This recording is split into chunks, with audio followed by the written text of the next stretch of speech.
Well, hello, dear friends. Welcome back to Crypto's News. It's me, Omar Bam, aka Crypto. Always happy to be here with you to talk about what is happening in cryptocurrency today to make sure you stay on top of things so you can get and take advantage of airdrops that happen in this space, like the ENS airdrop that apparently someone said that they were able to almost finance their entire Tesla with. Or we talk about some rumors like we'll be looking at later on. We'll talk about, of course, what is relevant in the news to make sure you stay on top of things. So welcome everybody back as we get started with another show. I want to give a huge thank you to you guys who go ahead and show up during the live streams. Hey Josh, nice to see you. Those of you who comment under my videos, it helps the algorithm, helps other people find our videos. We try not to shill in general. We try to be objective here, try to help the community forward and make crypto look good, right? As a healthy place where we help each other in this community to set a good example for other ones. I thank you so much for supporting this one. So we will go ahead and just dive into what is going on today. And it was a nice day. The Arbitrum airdrop, I didn't know about that one, but we should probably look into it.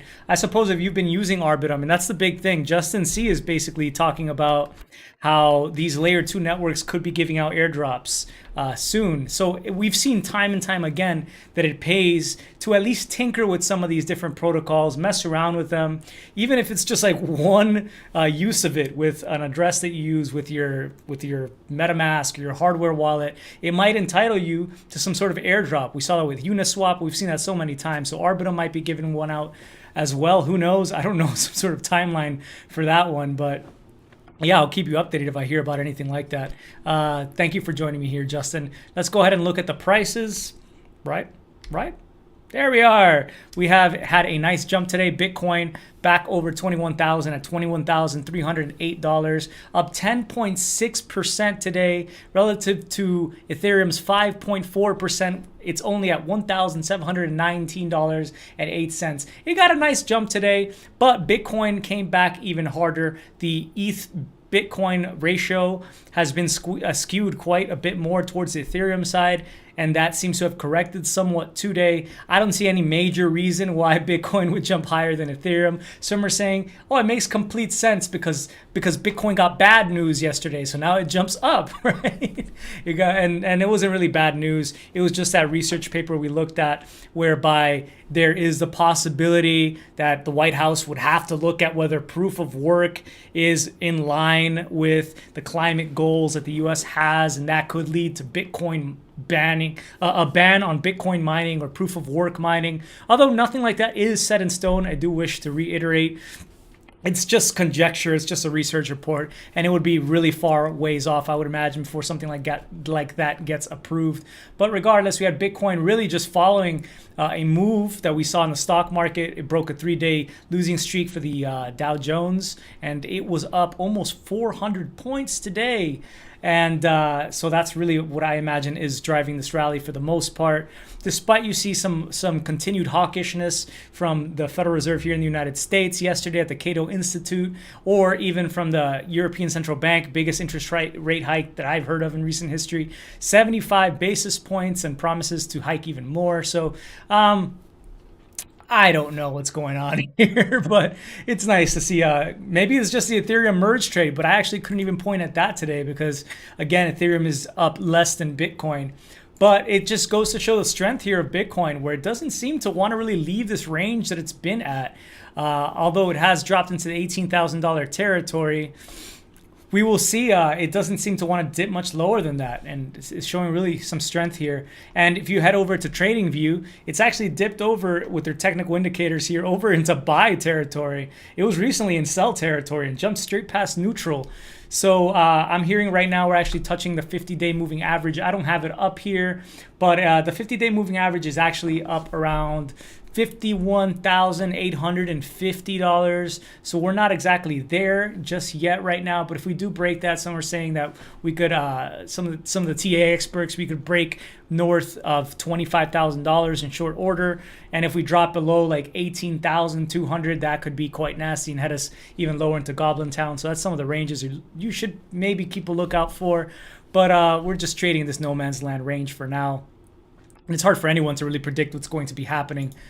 So I'm not going to be trying to give you any sort of estimates myself. One coin that had a really nice jump today, surprisingly, was the now defunct, I guess you could call it, Terra Luna coin. So this was the governance token for the Terra ecosystem, and it was up over 250% at one point today. It went from like a $330 million market cap to almost $1 billion market cap, something that really, some arguing, had no reason for really jumping up there. It's now abated somewhat.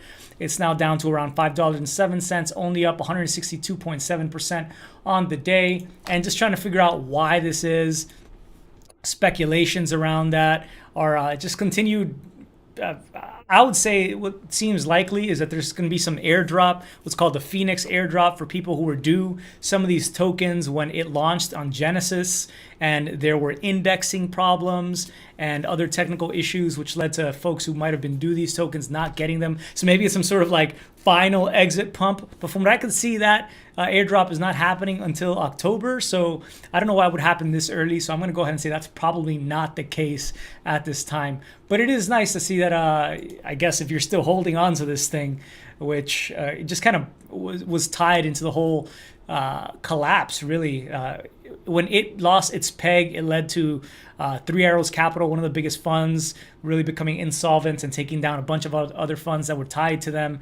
But still, we've seen this with Celsius, which has pumped a lot in their token, even though they're bankrupt. You're seeing this now with Terra. It's like fundamentals don't really matter. It's all about speculation. And just because something crashed, just because something has even been 51% attacked, like Ethereum Classic, does not mean that it's gone forever and might even have life, at least when it comes to trading. That's the thing with these cryptocurrencies, is that generally they don't go to zero.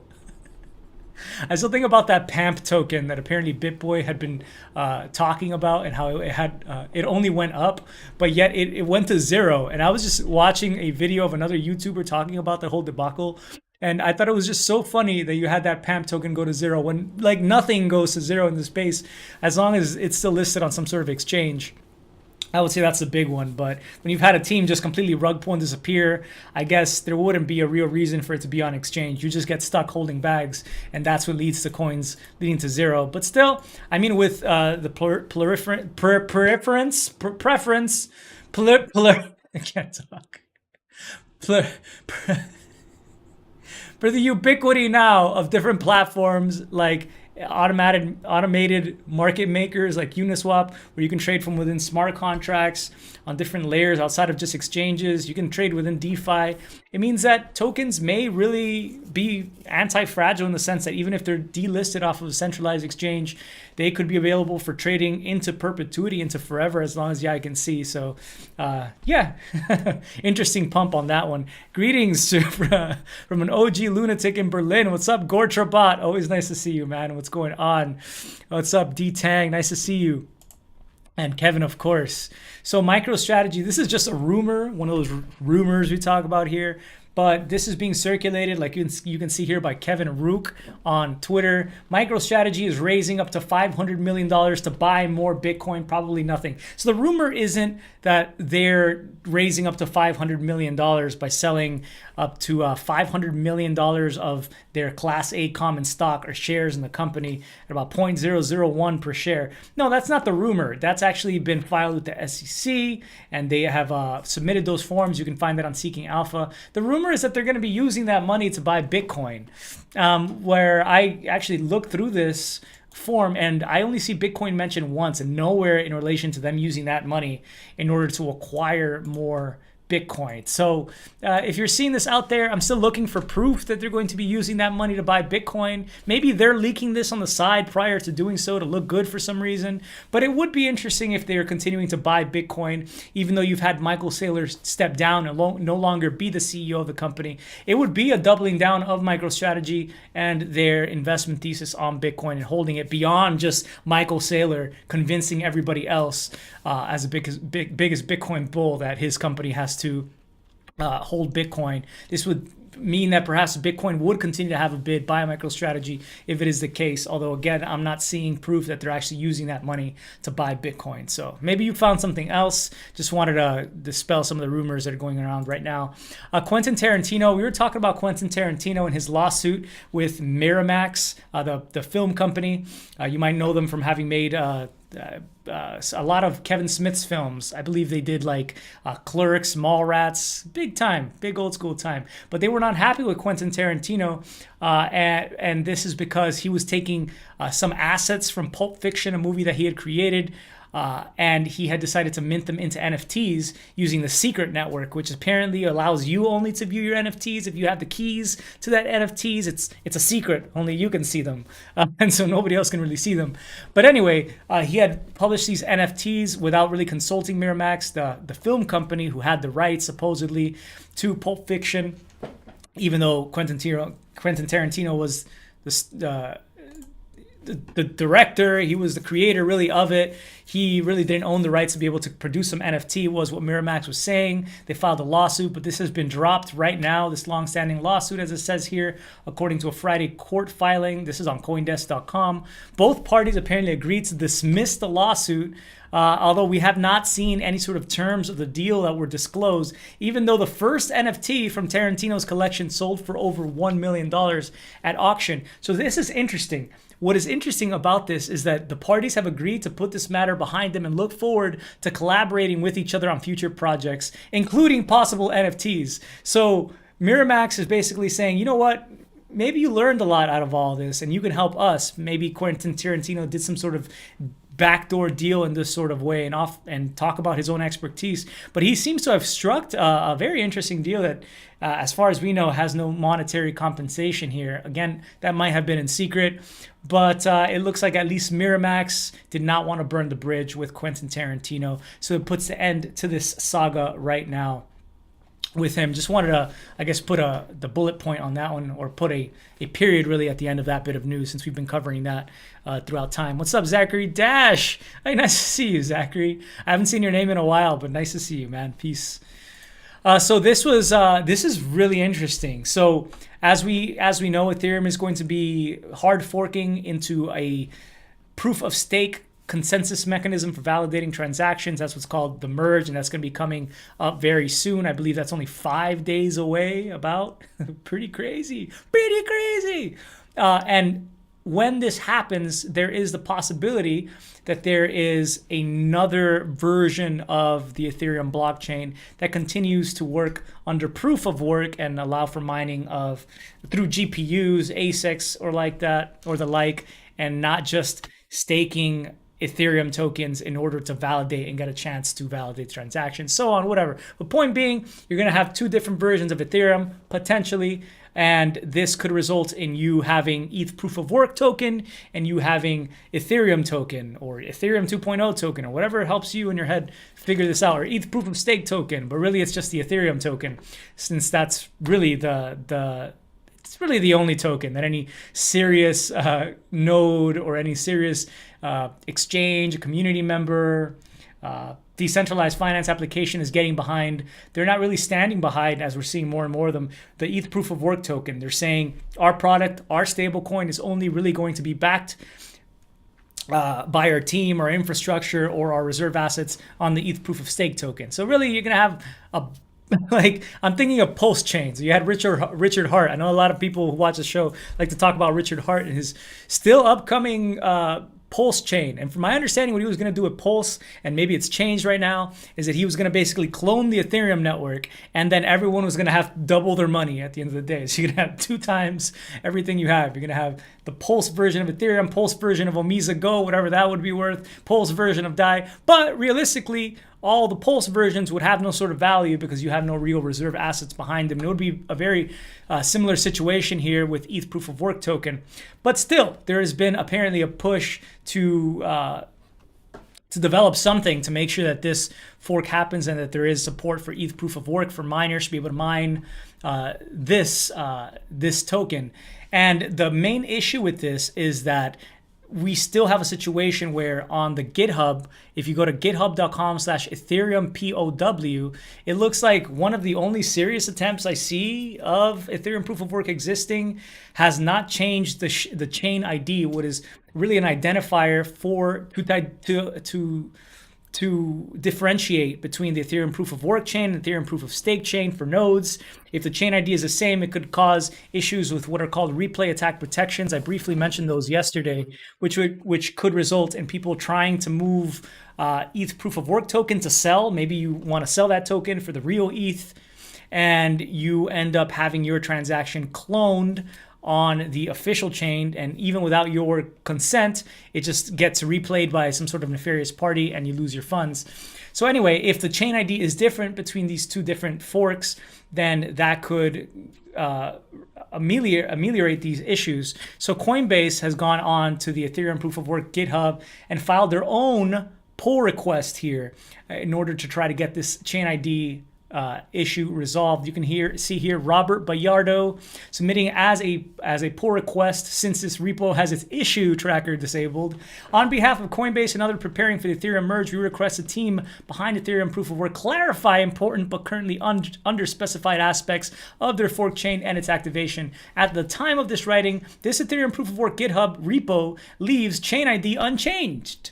While a code comment suggests an intent to change chain ID, we are unaware of any concrete communications around how the chain will be implemented and ultimately activated, as the team must know using the same chain ID as a proof of stake Ethereum chain post-merge will allow transactions from one chain to be replayed on the other. These replay attacks place funds at serious risks, and many users will not have the time or expertise to protect themselves. We have seen allusions from some Ethereum proof of work communications channels like the Discord, Twitter, and Medium that there is an intent to change the Ethereum proof of work chain ID no later than the merge point.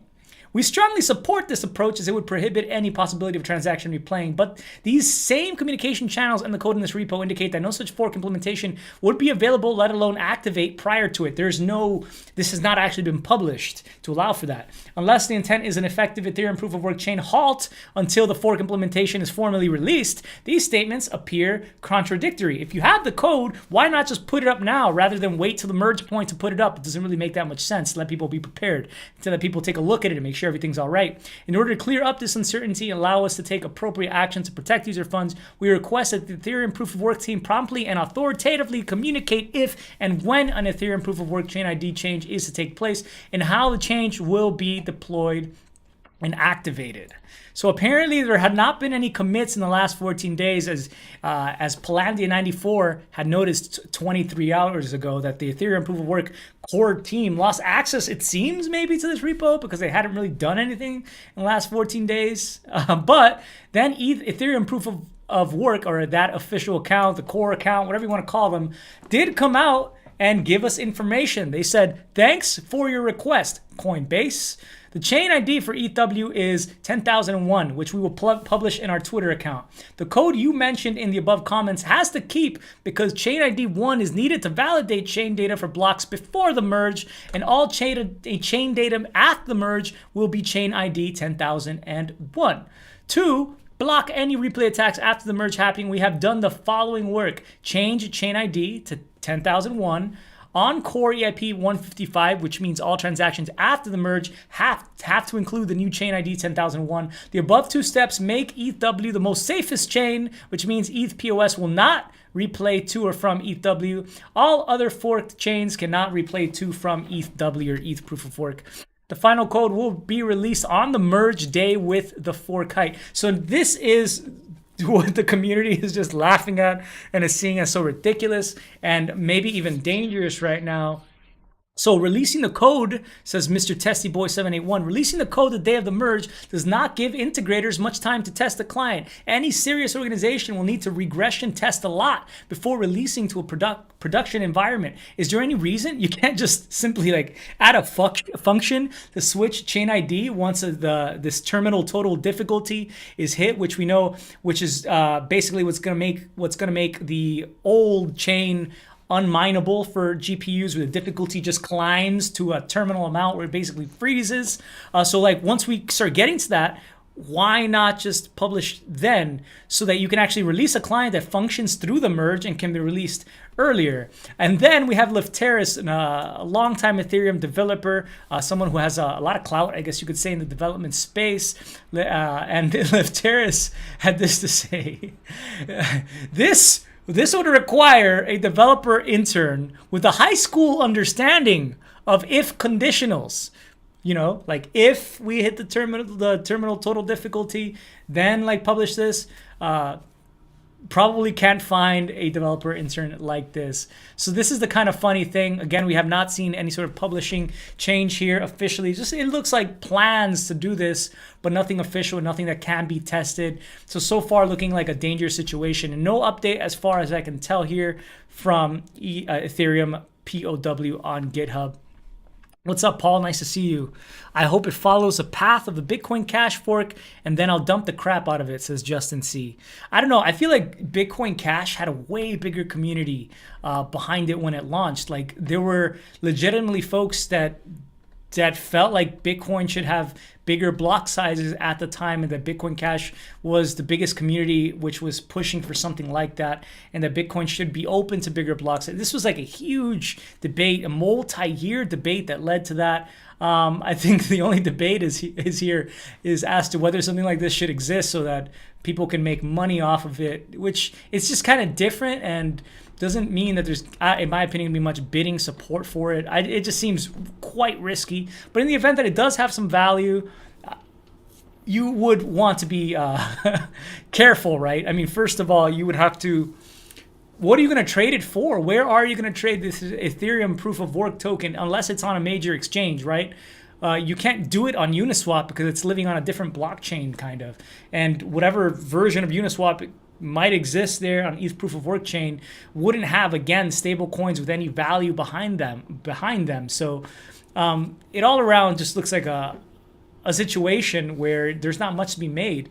But again, I guess it got listed on an exchange, like you saw Bitcoin Cash being listed on Coinbase. You can make a lot of money because there was, I think it was $8,500 or something ridiculous that Bitcoin Cash jumped to. It did instead of a flash crash, a flash pump before the trading stopped on Coinbase. So if you had the right limit orders, and you could have sold for a lot of money. I don't know how many people took advantage of that, but It's going to be interesting to watch the shenanigans around this. Now, if you want to be able to sell this somehow, there is advice as to how to split this and replay attack protection yourself. So here's one post on cryptocurrency subreddit. I'll look through it and show you kind of an example of what you can do. Do not send proof of work ETH right away. The post is titled, "When the merge happens, ETH will be forked and all users will receive a corresponding amount of ETH on the new proof of work Ethereum chain." It will likely be. It's not like you're receiving these coins, right? It's more like Schrodinger's box, where if you look, you have the coins already. If we open up, if we allow for that version to exist, you already have the coins in your private key. It's weird. Anyway, it will likely be a race to dump proof of work ETH as fast as possible to get USDC or regular ETH. People might offer to trade you proof of work ETH for $40 of USDC or something. Free money, right? Do not do this. As of right now, the clowns behind proof of work ETH can't even agree on a new chain ID. If proof of work ETH forks without a new chain ID, this is bad. It means is that when you send a transaction on the proof of work chain, it can be replayed on the proof of stake chain and vice versa. So if you send someone proof of work ETH for $40, they will replay that transaction on mainnet and take your hard-earned regular ETH for a fraction of what it is worth. If you really want to send proof of work ETH, here's how to do it safely. Create 2 new wallets. So you have wallet A, create wallet B and C. Transfer all your wallets from your main wallet A to wallet B just before the merge. After the merge, you can transfer all your assets from wallet B to the main wallet A for the proof of stake chain. Then transfer all proof of work assets from wallet B to C. The latter becomes your primary wallet for trading on the proof of work chain. Now, when you send proof of work ETH from wallet C, it contains no regular ETH for attackers to replay the transaction with. Stay safe out there. Basically, just be aware that your private key is going to be the same private key on both chains. There's also another alternative here that was brought up by Andrea Nix. Alternative to do less transactions, keep your ETH in your main wallet A. After the merge, invoke a random transaction with wallet A and move proof of work ETH to wallet B. The two transactions will have the same nonce. So the nonce is a number that goes up after every single transaction that you do, so that basically you can't send 2 transactions with the same nonce, and there is a sequence to them, a certain ordering that takes place from your wallet. So, and 3, sell proof of work ETH from wallet B afterwards. Malicious actor cannot replay the transfer A to B on proof of stake because there is already a transaction with the same nonce. So, I mean, if you want to try to go through that trouble, I still feel like people are going to probably spend and waste more money on gas and maybe even losing funds if they're not very careful, trying to take advantage of this. So I bring it up because I advise great care to you guys, and I just want to present different options for you as we go through this situation. Hey, Paul. So good to see you, Omar. Glad you're alive. Feels like a warm coat. Oh, sweet, man. Thank you. So this was a little bit of drama that I saw playing out yesterday, and it was summed up by another post on the cryptocurrency subreddit, Set One Less. So it's titled, "Coinbase Employee Claims FTX, the crypto exchange, paid Crypto Kobe, one of the more popular crypto Twitter accounts, to expose insider trading at Coinbase. In response, Kobe shuts Coinbase employee down and threatens to nuke everyone." So the latest drama featuring Coinbase is here, following yesterday's drama. And this is potentially, some are saying, threatening to do just as much reputational harm to Coinbase as was gained after Coinbase yesterday decided to fund the lawsuits by 6 plaintiffs who are deciding that the ban and the sanction of Tornado Cash was not allowed by the Treasury and OFAC. But anyway, besides Coinbase doing good by funding that lawsuit on behalf of innovation, Web3, and DeFi, now they're potentially making themselves look bad by trying to cover up the insider trading scandal that we now know of. So latest drama featuring Coinbase is here. Since they funded the lawsuit challenging Tornado sanctions, they took credit for that. But one of their employees took the celebrations too far. Coinbase's head of engineering, Peter Kim, posted a thread where he claimed Coinbase is the only exchange that does not trade against you, front run you, and give you the short end of the stick. And on, says the post on Twitter, "Did you know that Coinbase is the only exchange that provides direct access to Web3 DeFi via MPC wallet, blah, blah, blah, is fighting for your right to privacy, blah, blah, blah, does not trade against you, front run you, and give you the short end of the stick. Don't make the not gonna make it mistake of believing paid influencers spreading FUD about Coinbase and thinking that Coinbase is boomer evil bank." That's pretty rich coming from an exchange that just last month had its employees arrested for insider trading. That shit show does not stop here. Someone, of course, pointed out the insider trading claims to this fella, to which he said, never generalize based on the actions of a few bad apples, and then questions who paid Kobe to expose the insider trading scandal in the first place and bring light to it. Yeah, says Grant Wright, but Kobe is the one who drew attention to them. To those insider traders. Pete Kim, the engineer at Coinbase, said, is what CT, crypto Twitter, believes. Who pays Kobe? FTX, last I checked, continues Grant Wright. Yup, says Peter Kim. Now some background. FTX sponsors one of Kobe's popular podcasts. Around March, Kobe noticed a wallet buying a bunch of coins. And Kobe was in the news recently too. You might remember Kobe because he was actually the really kind soul who donated $100,000 and pledged to donating another $100,000 in USD to help ETHw, the YouTuber who BitBoy had accused of defaming him. And BitBoy was suing him. And Kobe, just out of the kind of his heart, sent $100,000 basically to ETHw. But anyway, around March, Kobe noticed a wallet buying a bunch of coins that Coinbase was about to add. I believe I had showed that in this show even at the time, back before the relaunch of the show. Clips of that, or screenshots of that. At the time, Coinbase promised to investigate the incident. It ended with the Department of Justice busting a couple of Coinbase employees for insider trading who have since been fired from Coinbase. In response to the Coinbase employee above, Kobe shared a screenshot where he was in a call with the CEO of Coinbase, Brian Armstrong, right around the time that these insider trading activities were reported by Kobe. So yeah, so Kobe had shared this. You want to go down this road? I'm fine leaking the stuff I got asked not to. If you're going to attack my integrity, maybe ask your boss first. So you can see here that Kobe seemingly had an unaltered picture here, a screenshot of a conversation with Brian Armstrong. You can see a missed call here on March 9th.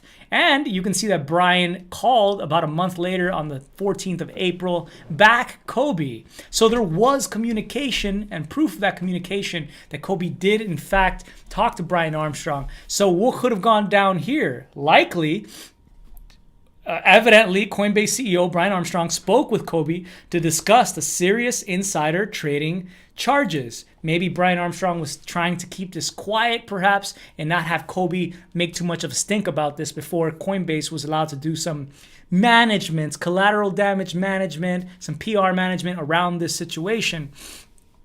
I don't know. Kobe seems like a pretty awesome dude to me so far. Oh man, I always hope that someone can stay a hero forever, and they don't just live long enough to become the villain, because then it really ruins things, man. Right now, it seems like everyone has decided that Kobe is the hero at this time. You know, like Michael Saylor was the hero. He's had a falling out from grace, I guess you could say, somewhat recently. There's a little bit of falling out from grace from Pomp.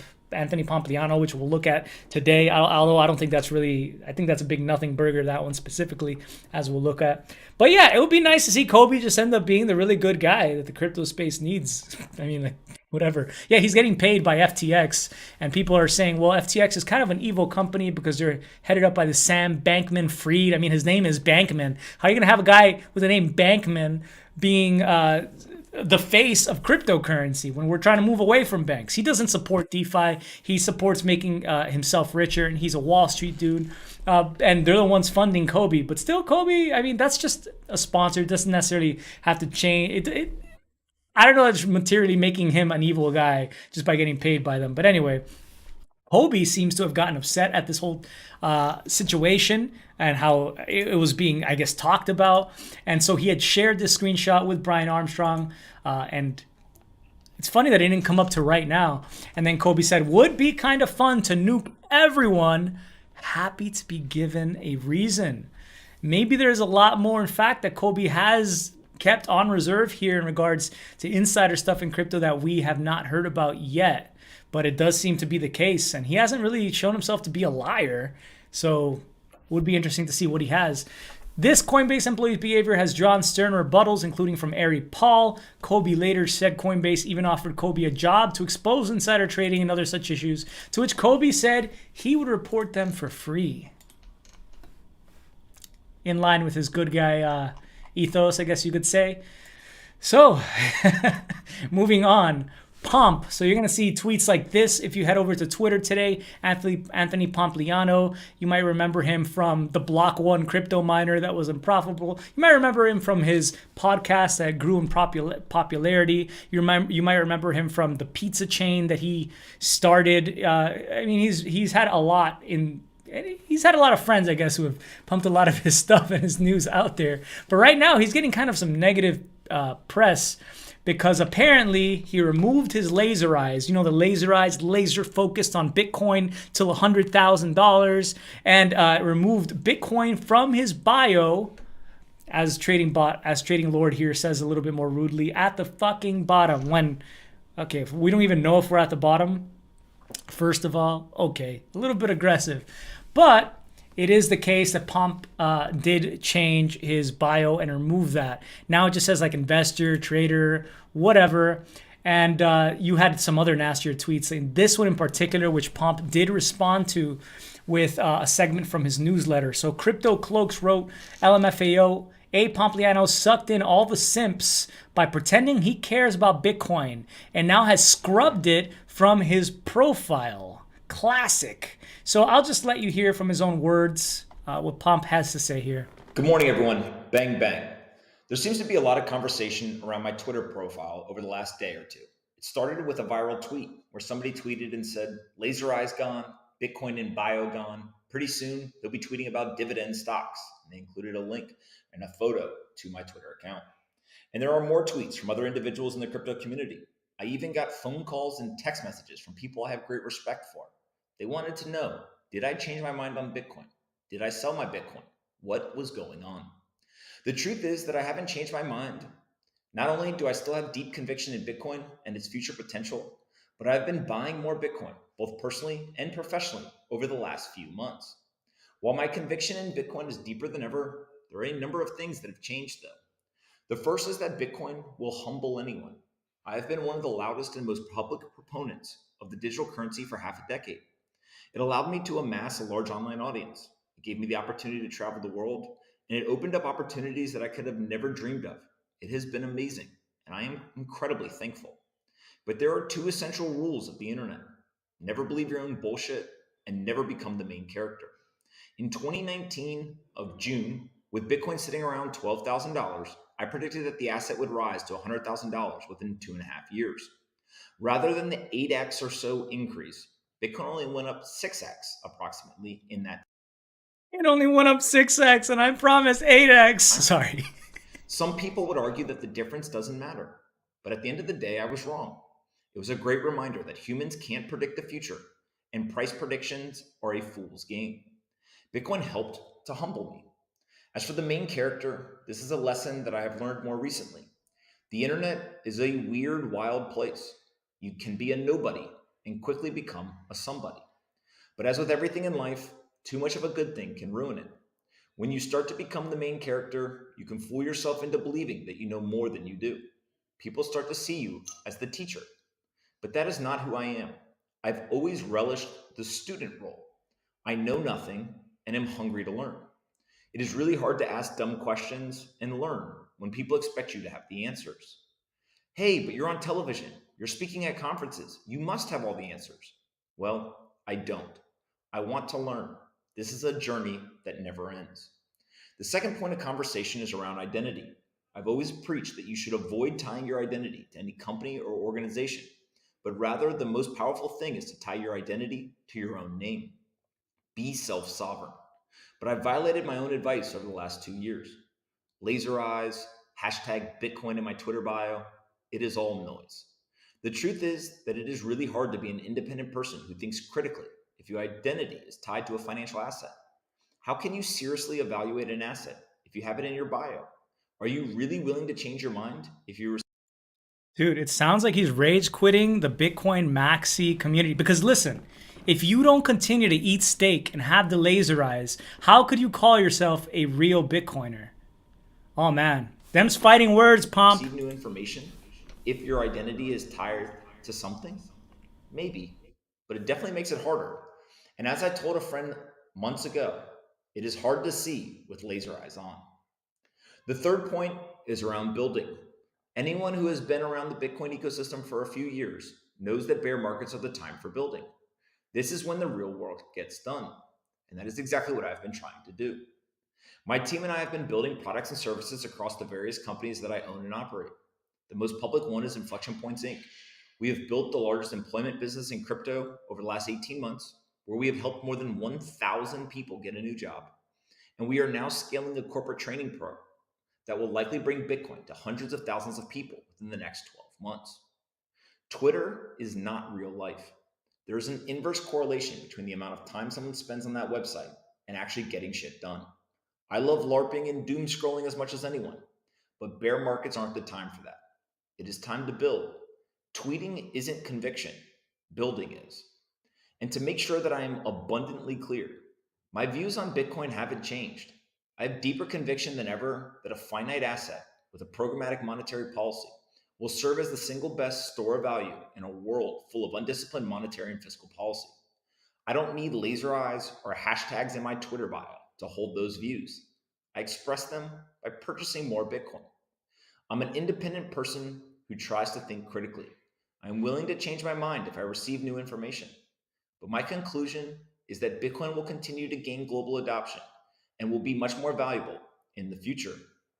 And to the haters and trolls, I love you, every single one of you, including the guy who tweeted at me and said, "You're a loser, Pomp, you bum." You motivate me to learn each day. You drive me to get better. I wouldn't have the conviction I have without you. So thank you. Please keep the critiques and feedback coming. Hope every single one of you has a great day, and I'll talk to you all. I guess Pomp just admitted that he's a loser if he's motivated by being called a loser to get better. But anyway, yeah, I think he has I think he really wants to be a politician. I feel like just that he tries to spin something that could be negative into a certain way to help his reputation is just such a political thing to do. I think he could really be running for office very soon. So I wouldn't be very surprised soon if that's why he's trying to move away. Others are noting that he might just be trying to leave like the Ethereum community, right? I guess it could be any coin, but really I saw it in the Ethereum community. Like maybe he's trying to leave some room for himself there to like slowly move away from the Bitcoin community. So eventually he can talk about how he is behind Ethereum or building some sort of product on Ethereum instead. And it very well could be the case because as you heard, he talks about how winners, like what we're in right now, the bear market, are for building. And so if he's building, I mean, we saw this with, like, again, Richard Hart. I remember when Richard Hart used to talk so much smack. I know Decentralized out here probably remembers, who said, "We all knew Pomp was a grift ever since his follow-unfollow bots. Crypto was a stepping stone in his podcast career." Yeah, a lot of people were upset about Pomp just following them for a little while, then unfollowing them, and those seemingly turned out to be bots. Yeah, just definitely a social media guerrilla growth tactic that didn't make him look very popular fundamentally. But they did pump his numbers, and you gotta admit, in the modern day, it's numbers that matter. Anyway, it could be the case that he is building out something like we saw Richard Hart used to talk smack about Ethereum, and then he announces Hex all of a sudden. And I think there were a few interviews, like I remember watching him on Ivan on Tech on that show where he came out first to talk about how if he couldn't beat Ethereum, he couldn't beat the ICO creators, then why not join them? And then he announced his own project. So it could be the same case here where, you know, you slowly move away from Bitcoin, right? Because if you move away too fast, they come after you. Maybe you'll get swatted. Maybe, I mean, some of these people can be, if not loud, dangerous from what I've seen. So it could be wise to just do so slowly, could be the case. Although more than likely, he's just trying to keep his, I guess, options open. Maybe he's no longer the hero he once was. Once Michael Saylor became the hero and your time in the spotlight passes and he wants to look for something else. I'm not sure what the case is here, but it is funny that this is again, just a big nothing burger to me because he does continue to buy Bitcoin, he said himself. And to me, it's a leveling up because I still consider myself to be somewhat of a Bitcoiner. Even if it's not my biggest holding, even if I don't have laser eyes on my profile picture. I really believe in what Satoshi created. I believe on the idea of a hard cap. Why not? Let's test that out. I like the idea of something that is stable and doesn't, as an alternative to Ethereum, constantly changing, having a little bit more complexity, something that is stable throughout time, that we can trust to not do anything crazy for our saving. Something that is a good focal point as a reserve asset. There's a lot that I like about Bitcoin. And I think for me, it was definitely a lot of a graduation away from like Bitcoin is the only thing to eventually finding Ethereum and realizing I'm not like just a Bitcoiner. The term Maxi wasn't really used back then when I was into Bitcoin, or I guess you could say that was popularized by Vitalik Buterin, who actually created Maxi, the Bitcoin Maxi word that's been interestingly embraced by the greater Maxi community. But anyway, yeah, I think it's fine, man. It's just leveling up. He's becoming a mature Bitcoiner where you don't have to be bragging about Bitcoin, putting hashtag Bitcoin everywhere, only talking about Bitcoin in conversations. It gets weird, man. Like, even on this show, which is sometimes I try to talk about other things, even as an aside, like the hurricane yesterday, which it's getting kind of dark here in LA, but apparently it's not even going to hit us directly. Sad. But yeah, it's nice to get our heads out of just Bitcoin every now and then. Want to bring that bit of news up. And then I thought this was a good bit of advice. Maybe it's not obvious advice to you, but it was brought up by Chris Bernisky, someone I've followed in the space for a long time. One of the, I think, keener minds. When he says something, I think it really is well thought out. So Chris had this to say. He's also on mainstream news and brought on, but I actually listened to what he has to say and respect it. But anyway, equities bounce, crypto bounces. If a public market observer, one key is to watch which crypto assets bounce hardest, and then for those that lag, to understand why, and if that's a temporary or prolonged headwind. It is interesting to look at that, especially when right now it's like flat. The only major thing crypto is following is the merge. I guess apparently Cosmos is going to be doing some sort of event. And there's going to be an announcement. There's been an announcement of an announcement, I know, with Cosmos, and that's what's led to the Atom token pumping today, like 16%.